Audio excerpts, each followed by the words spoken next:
Have you ever wondered why sometimes you can't seem to focus on your work, or why certain things are especially distracting? Don't worry, it happens to everyone, and we're here to help you understand why.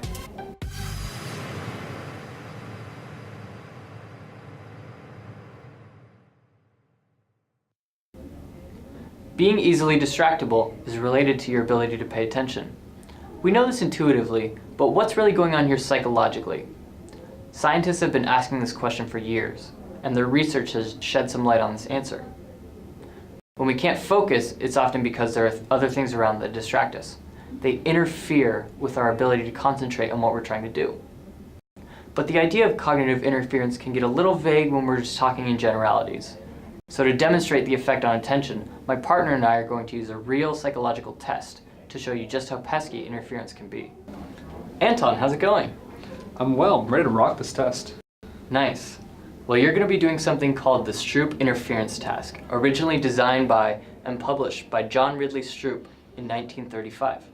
Remember, this is ultimately a test of attention and your ability to withstand cognitive interference. So when I say go, I want you to say the color of each shape on this board, going from left to right, top to bottom, just like reading a book. Sound good? All right. So, 3, 2, 1, go. Red, blue, yellow, orange, purple, green, yellow, purple, blue, red, orange, purple, red, yellow, green. Great. That was 10.1 seconds in total.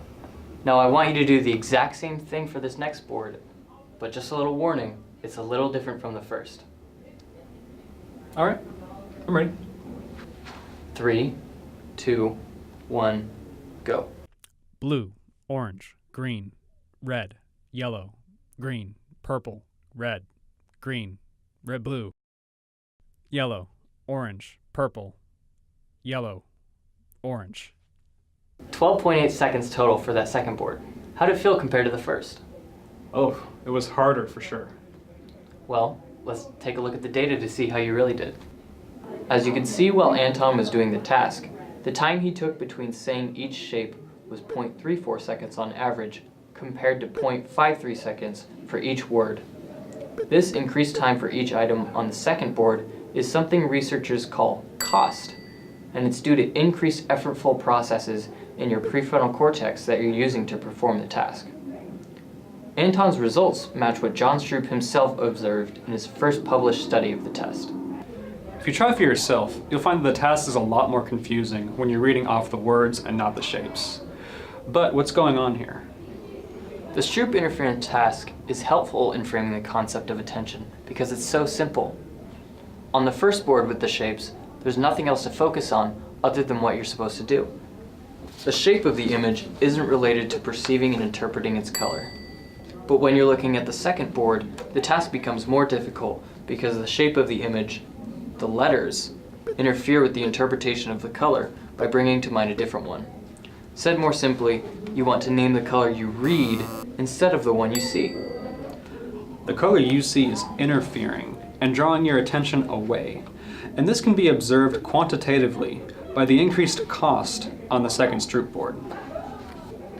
So that's a great lab test of cognitive interference, but consider an example in real life. If your phone is constantly going off with texts while you're trying to focus on your work, or while you're trying to take notes during lecture, you'll take longer to finish your work, and you'll have trouble keeping up with your professor. Otherwise said, you'll introduce cost into the real-life task of focusing attention on important things. And research supports this as well. To give just one example from a huge body of research on technology and learning, a group at Xavier University reported that cell phones sounding off during a lecture decreased both notes taken over the material and later recall of that information. So, cognitive interference can be really, really bad, guys. Yep. So to recap everything, one of the main ways we get distracted is through cognitive interference.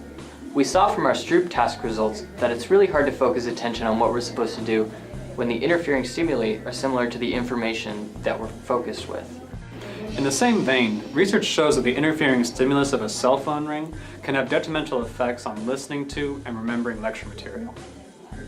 So we want to hear from you. What are some of the common culprits of cognitive interference in your everyday life?